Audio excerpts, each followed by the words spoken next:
할렐루야. 우리 충영교회 성도 여러분, 한 주간 잘 보내셨습니까? 오늘 수요 예배는 야고보서 3장 13절에서 18절의 말씀을 가지고 위로부터 나는 지혜라는 그런 말씀을 같이 나누고자 합니다.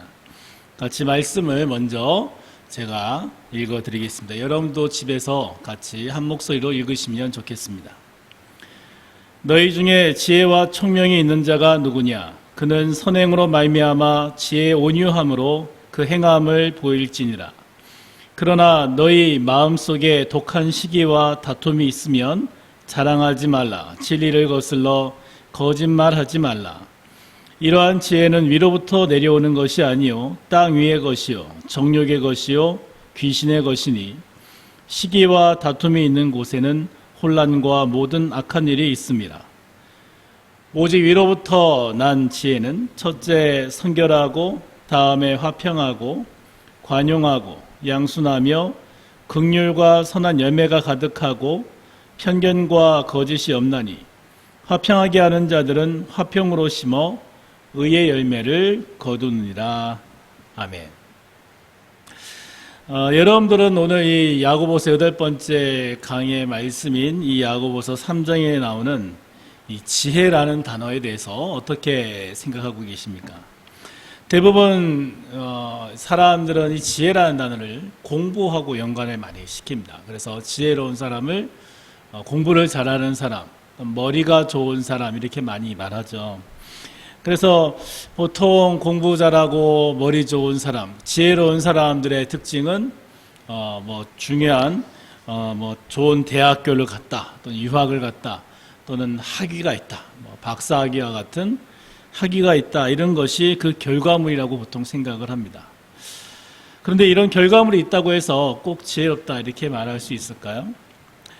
하버드대 그 유명한 그 심리학 교수였던 하워드 가드너가 마음이라는 책에서 다중지능에 대한 이야기를 했거든요. 우리가 생각하는 IQ만 이 지능의 기준이 아니라는 거죠. 세상에는 공부를 잘 못해도요, 지혜로운 사람들의 이야기는 참 많은 것 같습니다. 옛날 그 할머니들 또 유명한 맛집의 그런 아주머니들 같은 경우는 보세요. 그분들이 지능이 아주 뛰어나고 머리가 좋아서 훌륭한 솜씨를 바라는 건 아니죠. 그분들은 이 요리 대학을 다닌 것도 아니고 대학교에서 식품영양학과를 졸업하지 않았음에도 불구하고 맛있는 요리를 만들어냅니다.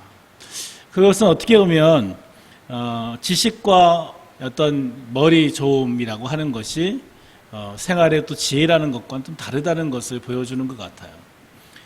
여러분들이 대부분 요리하실 때 요즘은 흔히 이렇게 백종원 씨의 레시피를 많이 따라한다는 얘기를 들었습니다. 그분의 그 말하는 대로 요리를 만들면 그 맛이 난다는 거예요. 그래서 그분이 만드는 백종원 백종원 양념 이런 식의 이야기들이 많이 있지 않습니까?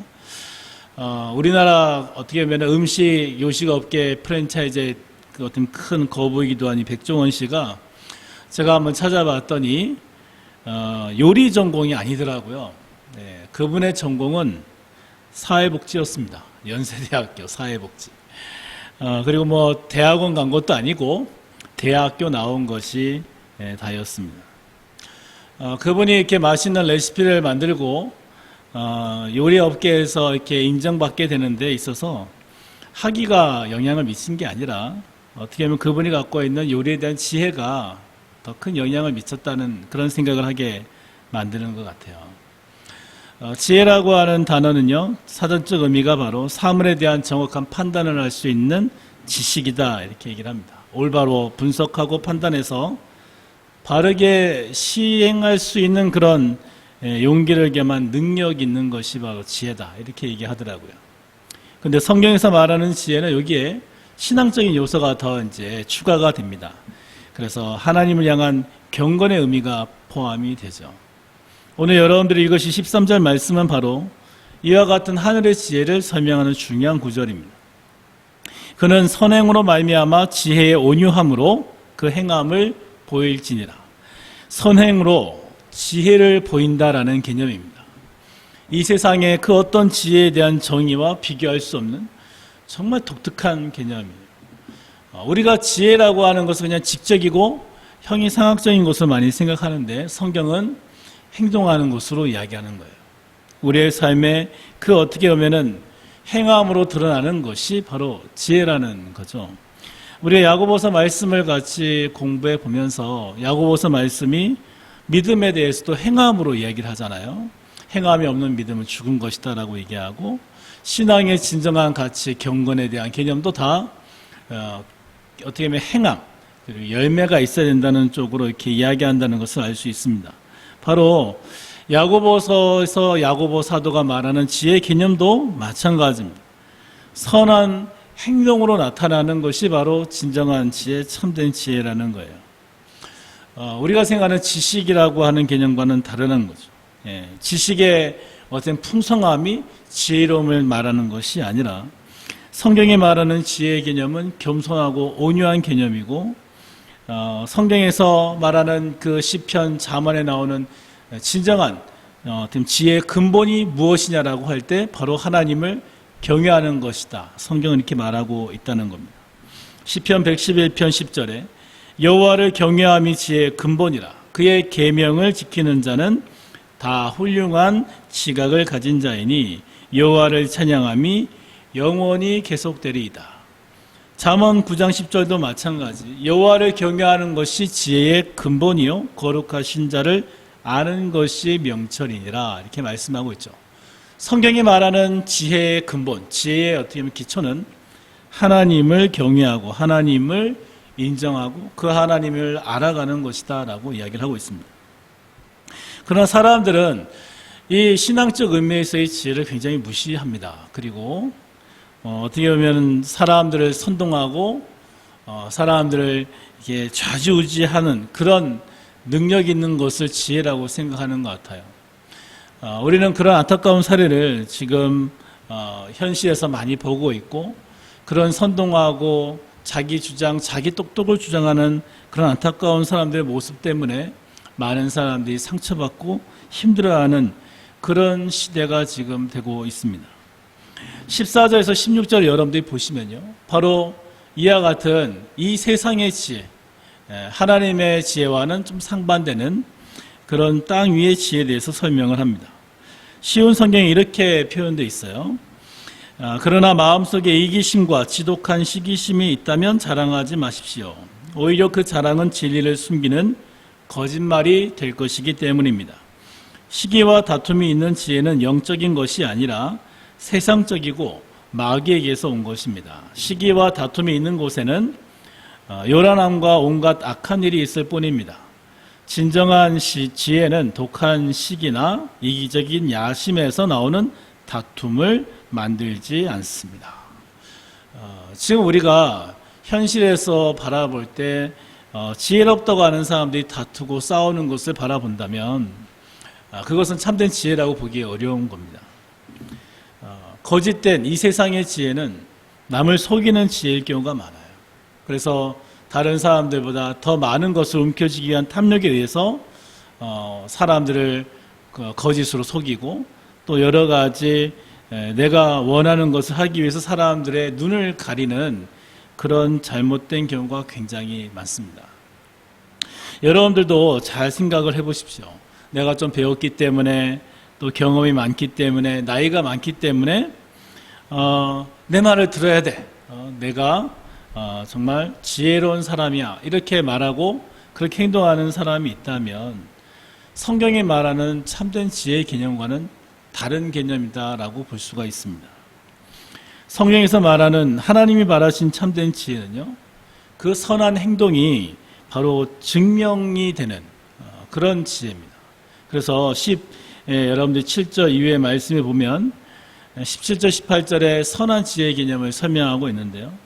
그 선한 지혜는 오직 성결하고 화평하고 관용하고 양순하고 긍휼과 선한 열매가 가득하고 편벽함과 거짓이 없다. 이렇게 6가지로 설명을 하고 있습니다. 성결하다. 이 성결하다는 개념은 하나님 앞에서 깨끗하다는 거죠. 그 깨끗함의 의미를 바로 우리는 거룩이라는 단어에서 찾을 수 있습니다. 깨끗하고 거룩하다. 거룩함의 의미는 바로 카도시라고 하는 히브리에서 나옵니다. 세상과 separate, 구분된다는 겁니다. 이 세상의 탐욕과 욕심과 죄로부터 구별되는 지혜, 그 지혜가 하늘의 지혜고 하나님이 기뻐하시는 지혜입니다.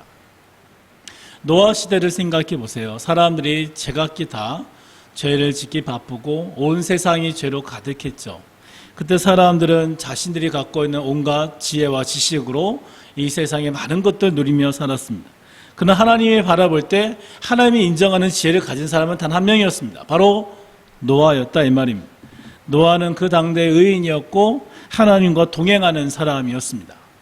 하나님의 말씀대로 방주를 짓고 그 멸망의 때에 하나님 앞에 구원받은 사람 아닙니까? 구별된 사람입니다. 구별된 사람. 그것이 바로 첫 번째 조건인 성결의 개념입니다. 두 번째 하나님의 지혜는 화평하다는 거죠. 화평이라는 단어는 올바른 관계 또 질서를 유지하게 하는 지혜, 평안과 연결되어 있습니다. 구약에 나오는 그 샬롬이라는 단어와 연관되어 있는데요. 이 지혜는 사람들을 하나 되게 하고 화평하게 하고 손잡게 하고 가깝게 만들고 그리고 마음 가운데 두려움과 염려가 없이 서게 만드는 중요한 요소입니다. 안타깝게도 세상에 많은 사람들은요, 그 지혜를 가지고 복수하고 보복하고 미워하고 이간질하잖아요. 근데 성경이 말하는 하늘의 지혜는 그런 복수를 꿈꾸는 지혜가 아니라는 겁니다. 이간질하는 지혜도 아니고 관계를 회복하고 화평을 추구하는 지혜라는 거죠. 그래서 우리가 예수님께서 산상수훈에 마태복음 5장에 하셨던 말씀을 기억해 보면 화평케 하는 자는 복이 있나니 바로 저희가 하나님의 아들이라고 일컬음을 받게 된다 이렇게 말씀했다는 것을 알 수 있어요. 화평이라고 하는 것, 평화롭게 하는 자, 이것이 바로 하늘 지혜의 두 번째 중요한 특징입니다. 세 번째 특징은 관용이라고 그랬습니다. 관용이라는 것은 동정심이 많고 이해해주고 배려해주는 걸 말합니다. 참 지혜는 나하고 다르기 때문에 비판하고 비난하고 정죄하는 게 아닙니다. 사람들이 솔직히 논쟁을 많이 하죠. 논쟁을 하고 다투는 이유가 뭡니까? 나하고 다른 것에 대해서 인정하지 않기 때문에 그래요. 그 사람의 틈을 보이면 그 틈을 삐집고 들어가서 그 사람의 그런 여러 가지 연약함을 드러내려고 하는 그런 모습들을 많이 보이죠. 이 세상의 지혜는 다투고 갈등을 일으키고 나와 다르면 적인 것처럼 만들지만 하늘의 지혜는 그렇지 않다는 겁니다. 하늘의 지혜를 가진 사람들은 관용하는 지혜입니다. 나하고 다른 것을 들어줄 줄 알고 품을 줄 알고 더 넓은 마음으로 하나님의 그 마음을 가지고 헤아리는 지혜가 바로 하늘의 지혜입니다. 관용하는 이 지혜를 갖고 있는 사람들은 다른 사람을 대할 때도 무례하거나 오만하지 않기 위해서 몸부림을 칩니다. 더 나아가서 다른 사람의 그 실수에 대해서 용납하고 그 사람의 그런 용서에 대해서 있는 그대로 받아주는 그런 중요한 특징을 갖고 있어요.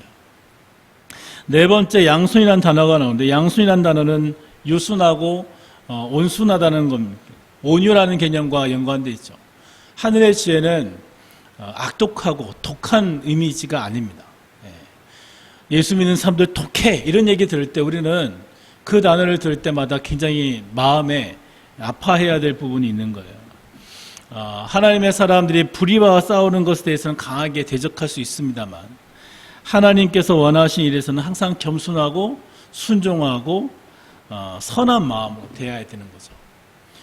양이 목자를 따라가거나 또는 여러 선임 양을 따라갈 때 모습을 보면 말 그대로 온순하다라는 단어가 느낌이 온다는 거죠.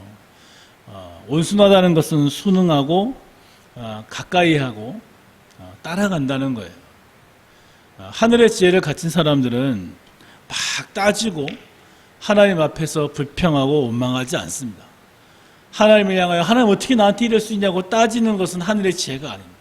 하늘의 지혜는 하나님의 그 뜻에 순응함, 하나님이 이렇게 하신 데에는 이유가 있다는 것을 느끼고 그대로 따라갑니다. 심지어는 우리 이사야서에 나온 말씀에서처럼 털 깎는 자 앞에서의 잠잠한 양처럼 그 입을 열지 않고 하늘의 그 뜻 앞에 온전히 십자가의 길을 걸어가는 거죠. 그것이 바로 양순한, 바로 하늘의 지혜를 말하는 것. 다섯 번째 말하는 긍휼과 선한 열매가 가득하다는 것. 이것도 이제 앞에 연결되는 메시지와 비슷하게 긍휼이란 단어와 연결되어 있습니다. 바로 기독교 신에서 너무나 중요하게 생각하는 가난하고 어려운 자들을 불쌍히 여기고 고통받는 사람에 대해서 안타깝게 여기는 바로 이 동정심에서 나오는 단어죠. 하나님께서 원하시는 바로 참다운 하늘 지혜는 이 땅의 연약한 자들에게 그 눈과 마음을 돌려서 그들을 불쌍히 여기고 돕는 지혜입니다. 내가 이 땅에서 더 많은 것을 움켜쥐기 위한 다투는 지혜가 아니라 더 많은 사람들을 돕기 위한 나눔의 지혜라는 겁니다. 오늘 제가 여러분에게 같이 공유해드렸던 코로나 시대가 전해주는 메시지라는 그 글에서 여러분 보셨던 것처럼 집합을 하지 말라는 것은 소외된 이들과 함께하라는 뜻이다. 이런 내용이 있잖아요. 사람들이 모이지 말라고 하니까 개인주의가 돼서 각각 자기 어떻게 보면 자리에서만 지내려고 합니다. 근데 성경에서 우리가 말씀을 통해서 볼 때 우리가 혼자 있다는 것은 나만을 위한 장소에 있는 것이 아니라 내가 어디를 가든 하나님과 함께하고 있고 더불어서 내 주변에 버려지고 약한 자들이 없는지 그들을 돌아보고 그들에게 손을 내미는 것이 하늘 지혜의 특징이다라는 거죠. 하나님의 지혜를 갖춘 사람들은 바로 이 부분을 고민합니다. 어떻게 해야 하나님이 원하시는 긍휼과 자비를 베풀 것인가? 어떻게 해야 사람들에게 더 좋은 것을 나눠줄 수 있을까? 그것을 고민하는 것이 바로 하늘의 지혜입니다. 마지막으로 하늘 지혜의 특징은 편벽과 거짓이 없다 그랬죠. 편벽이라는 단어는 한쪽에 치우치는 거예요. 공정하지 않고 치우치는 거. 거짓이라고 하는 건 여러분들이 잘 아시는 거고요. 참 지혜는 한쪽으로 치우치지 않습니다. 내 편, 남편 구분하지 않아요. 그리고 거짓말하고 사람들을 속이려고 하지 않는다는 겁니다. 한국인들이 좋아하는 12계명 아시지 않습니까? 10계명까지의 메시지는 지키지 않아도 된다. 그러나 11계명 들키지 마라. 사람들은 눈가리만 하면 된다고 생각을 해요. 저 사람만 모르면 아무도 모르겠지. 내가 이렇게 하는 거 누가 알겠어. 이 세상에는 그렇게 사는 사람이 지혜로운 사람인 것처럼 보입니다. 순진하게 원칙대로 다 지켜 행하고 다른 사람들을 위해서 희생하는 거 굉장히 어리석게 보이죠. 그런데 성경에서는 그런 지혜가 아닌 하늘의 지혜를 갖춘 사람들은 바로 사람들을 사칭하거나 사람들 앞에 눈가림하는 그런 지혜가 아니라 하나님을 바라보고 행하는 지혜다라고 이야기를 합니다. 그래서 거짓말로부터 스스로를 지켜가는 거예요. 세상 사람들이 가장 쉽게 돈 버는 방법이 사기치는 거라고 하잖아요. 그래서 보이스피싱이라든가 여러 가지 사기가요 끊어지질 않습니다. 근데 그런 어떻게 하면 사기를 치는데 에너지를 쓰는 것은 세상 지혜라고 한다면 하늘의 지혜를 갖춘 사람들은 진실하고 정직한 일을 위해서 머리를 쓰고 지혜를 씁니다. 그 길이 때로는 무식해 보이고 무지해 보이고 답답해 보여도 편을 가르지 않고 참된 길로 올바른 길로 가기 위해서 순진할 정도로 묵직하게 주어진 길을 걸어가는 지혜, 그 지혜가 바로 하늘 지혜라는 겁니다. 미국의 백화점 왕이라고 하는 분, 여러분들도 아마 잘 아시죠? 존 워너메이커라는 사람. 그 사람이 얼마나 돈을 많이 벌었습니까? 백화점 왕이에요, 백화점 왕. 하나님 뜻대로 믿음으로 살아서 하나님의 축복을 받던 그는 정말 많은 경영의 신이라는 이야기를 들을 만큼 부를 쌓았고 잘 나가는 인생이었습니다. 그때 대통령으로부터 그가 최신부 장관직을 제의받습니다. 대통령이 이렇게 얘기했다 그래요. 당신의 탁월한 경영 솜씨를 발휘해서 최신부 장관직을 맡아달라. 그런데 이 워너메이커가 단 한마디로 그냥 거절해버립니다. 교회 학교 교사를 지금 하고 있는데 이 교회 학교 교사 일을 못하게 되는 거예요. 만약에 장관이 되면은 이 자리를 떠나야 되니까. 그래서 자기는 교회 학교 교사 일이 더 소중하기 때문에 최신부 장관직을 맡을 수 없다 이렇게 얘기를 하는 거죠. 그러니까 어떻게 워너메이커의 이야기를 듣고 대통령이 주일학교 교사, 교회 학교 교사직을 허락해 줄 테니까 맡아달라고 이야기를 했어요. 그래서 워너메이커가 최시부 장관직을 수락하고 난 다음에 매주 토요일마다 비행기를 타고 고향으로 온 거예요. 그래서 주일학교 교사하고 그리고 마치고 다시 어떻게 보면은 장관직을 하기 위해서 워싱턴으로 갔던 겁니다. 그래서 기자들이 너무 이 행동이 기이하니까 워너메이커에게 이렇게 질문했어요. 최시부 장관 일이 교회학교 교사직만도 못하냐고, 어떻게 당신은 그렇게 행동을 하냐, 이렇게 얘기했을 때 워너메이커의 이야기는 바로 이와 같았다고 합니다. 교회학교 교사직은 내가 평생 해야 될 본업입니다. 하지만 장관직은 한두 해 하다가 말 부업입니다. 하나님 앞에서 정직한 믿음의 삶을 살았던 사람, 그 사람들이 바로 하늘의 지혜를 갖춘 사람입니다. 여러분들은 오늘 하늘의 지혜에 대한 이야기를 같이 말씀 통해서 보셨는데, 이 하늘의 지혜의 특징, 성결함, 화평함, 그리고 관용, 양순, 긍휼과 선한 열매가 가득함, 편견이나 거짓이 없는 하늘의 지혜를 갖춘 바로 그런 지혜에 대해서 이야기를 했어요. 여러분들은 과연 어떤 지혜를 사모하고 계십니까? 하늘의 지혜를 구하는 것이 과연 어리석은 것일까요? 이 세상에 수많은 사람들이 이 세상의 지혜를 구하고 이 세상에 부를 꿈꾸고 화려함을 꿈꾸고 있는 이때에 과연 여러분들은 어떤 지혜를 꿈꿔야 된다고 생각하십니까? 오늘 말씀을 생각하시면서 하나님이 기뻐하시는, 하나님이 원하시는 참다운 지혜, 기쁨과 하늘의 영광이 가득한 하늘 지혜를 사모하며 믿음으로 나아가는 주의 백성 되시기를 축원합니다. 같이 기도하겠습니다. 아버지 하나님, 우리가 이 시간에 함께 주의 말씀을 봅니다. 야고보서 말씀에 나온 것처럼 우리가 하늘의 지혜를 꿈꾸고 주님께서 주시는 위로부터 나는 지혜를 사모하며 믿음으로 한 걸음 한 걸음 우리의 행동으로 보여지는 아름다운 지혜를 우리의 삶 가운데 실천하며 나갈 수 있도록 인도하여 주시옵소서. 우리 눈앞에 보이는 수많은 유혹 앞에서 또 수많은 사람들의 거짓 앞에서 우리가 굴복하지 않게 하시고 정말 하나님을 바라보는 참된 지혜를 바라보고 믿음으로 끝까지 승리하는 하나님의 백성 되도록 인도하여 주시옵소서. 이제는 우리 주 예수 그리스도의 그 크신 은혜와 아버지 하나님의 극진하신 사랑하심과 성령 하나님의 내주교통 충만케 하심이 하늘의 지혜를 꿈꾸며 믿음으로 살아가는 주님의 귀한 백성 충영교회와 충영부대와 이 나라 이 민족 위에 이제로부터 영원토록 함께 있을지어다. 아멘.